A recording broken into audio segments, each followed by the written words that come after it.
CBR এর এই বাইকটার একটাই প্রবলেম, কোনো মেইনটেন্স বাদে এত স্মুথনেস হয়তো কোনো বাইক দিতে পারবে না। সাসপেনশন গুলো না একটু বেশি চিকন, জিক্সান মনোটনের চেয়েও এই পাইপগুলো একটু বেশি চিকন দেওয়া হয়েছে। 150cc সেগমেন্টের মধ্যে যতগুলা সিবিআর আছে সবগুলোর মধ্যে কিন্তু এই সিবিআরটাই সবচেয়ে বেশি টপ স্পিড দিবে।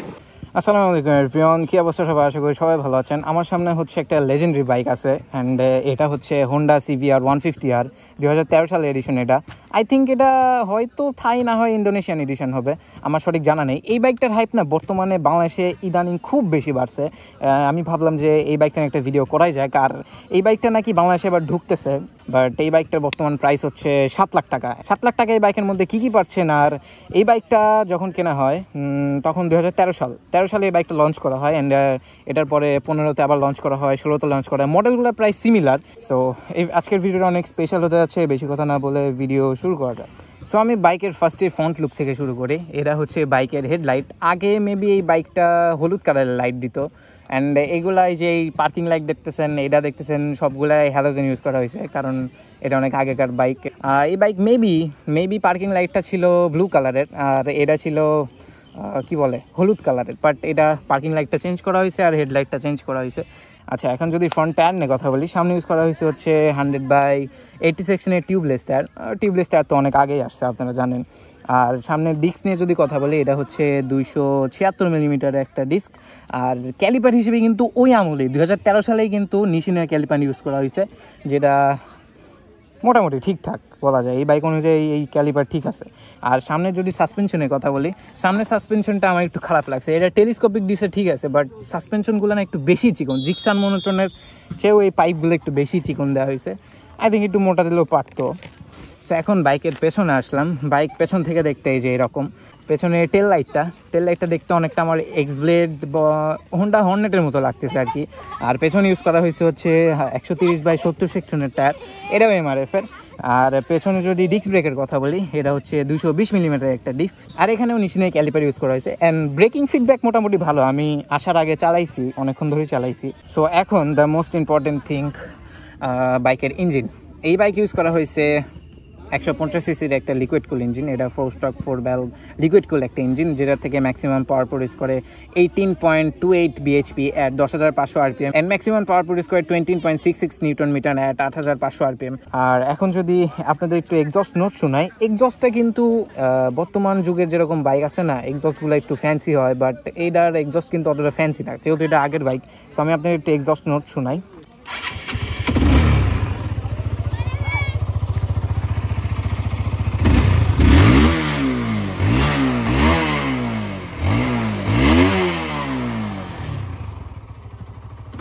এক্সস্ট নোট আই থিঙ্ক ঠিক আছে, যেহেতু এক্সস্টটা আগের, আই মিন বর্তমান জেনারেশনের বাইকের মতো না। আগে এইরকম সাউন্ডেরই বাইক ছিল, আরএস বলেন, এটা সিবিআর বলেন, এরকমই সাউন্ড হইতো, তো মোটামুটি ঠিকঠাক আছে। আর বাইকের পেছনে ইউজ করা হয়েছে মনোশক সাসপেনশনের ফিডব্যাকটা মোটামুটি, আমি বলবো না যে অনেক বেশি ভালো, আবার বলবো না অনেক বেশি খারাপ, কারণ সিবিআরের এই বাইকটার একটাই প্রবলেম, সেটা হচ্ছে এই বাইকের মনোশকে প্রবলেম হয়। এই হচ্ছে বাইকের ককপিট ভিউ। আর এটা হচ্ছে বাইকের সিট হাইট। এরকম সিট হাইট নিয়ে যদি কথা বলি, তাহলে আমার হাইট হচ্ছে 5 ফুট 7। আমি ইজিলি ফ্ল্যাট ফুট করতে পারতেছি। হ্যাঁ, ফ্ল্যাট ফুট করতে কোনো প্রবলেম হচ্ছে না, সিটিং পজিশনও ওকে। এখন যদি বাইকের একটু মিটারটা দেখাই, এই যে বাইকের মিটার, ভাই একটা রেট্রো ফিল দিচ্ছে আমার, বিশ্বাস করেন। সো এটা হচ্ছে বাইকের, এই যে এটা লাইট, দেন এটা হচ্ছে হেডলাইটের সুইচ। আর এই যে এই সুইচটা দেখতে পারতেছেন, এই সুইচটা হচ্ছে আপার ডিপারের। এই যে এইখানে যদি আমি একটু হাত দিই, ওইভাবে বোঝা যাবে না। এই যে এটা দিয়েই আই মিন পাসের কাজ চলাইতে হয়, পাসের জন্য এক্সট্রা কোনো সুইচ নেই এখানে, এটা দিয়ে কাজ চলাইতো মানুষ। তো এখন আমি হেডলাইটগুলো অফ করে দিই। আর যদি হর্নের কথা বলি, জোস কড়া কন্ডিশন। আর এটা হচ্ছে বাইকের সেলফ সুইচ, এই বাইকে কোনো ইঞ্জিন কিল সুইচ নেই, এটাই সমস্যা। এখন আমি একটু বাইকটা স্টার্ট দিই,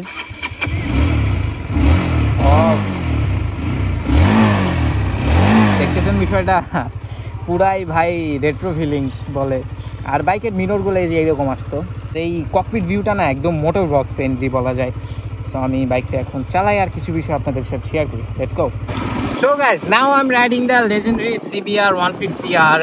এখন যদি ফুয়েল ট্যাঙ্ক নিয়ে কথা বলি, এটা হচ্ছে 13 লিটার একটা ফুয়েল ট্যাঙ্ক। আর যেটা থেকে ম্যাক্সিমাম মাইলেজ পাওয়া যায় ভাইয়া। আই মিন এই বাইকটা যে ভাইয়া আমাকে বললো যে এই বাইক থেকে পার লিটার এসে 28 কি 30 মাইলেজ পায়। আর এখন যদি বাইকের একটু ইনিশিয়াল পিক আপ নিয়ে কথা বলি, ইনিশিয়াল পিক আপ যে আহামরি ভালো তা না। আই মিন এই বাইকটার ওইভাবে মেনটেন করা হয় না, বাট এই বাইকের টর্কটা এমনিতেও কম। ইনিশিয়াল আপনারা আহামরি ভালো পাবেন না। বাইকে কিন্তু কোনো গিয়ার ইন্ডিকেটরস নেই, এই জন্য আপনাদের নিজেদেরই বুঝতে হবে যে বাইক এখন কয় গিয়ারে চলতেছে।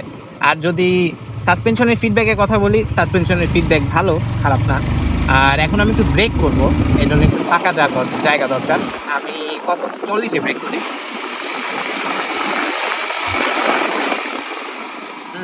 ব্রেকিং ফিডব্যাকও খারাপ না, এবিএস নেই, তারপরও ওইরকমই ফিডব্যাক দেওয়ার চেষ্টা করতেছে, বাট এবিএস তো এবিএসই।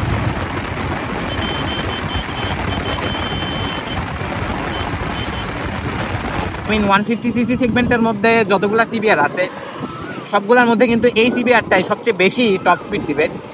কোনো মেইনটেন্স বাদে এত স্মুথনেস হয়তো কোনো বাইক দিতে পারবে না। তো এই ছিল আজকের ভিডিও। আই হোপ ভিডিও সবার ভালো লাগছে। দেখা সুযোগ চাতে ততদিন পর্যন্ত ভালো থাকবেন, সুস্থ থাকবেন, আর আকিব আল আরবের সাথে থাকবেন। আসসালামু আলাইকুম।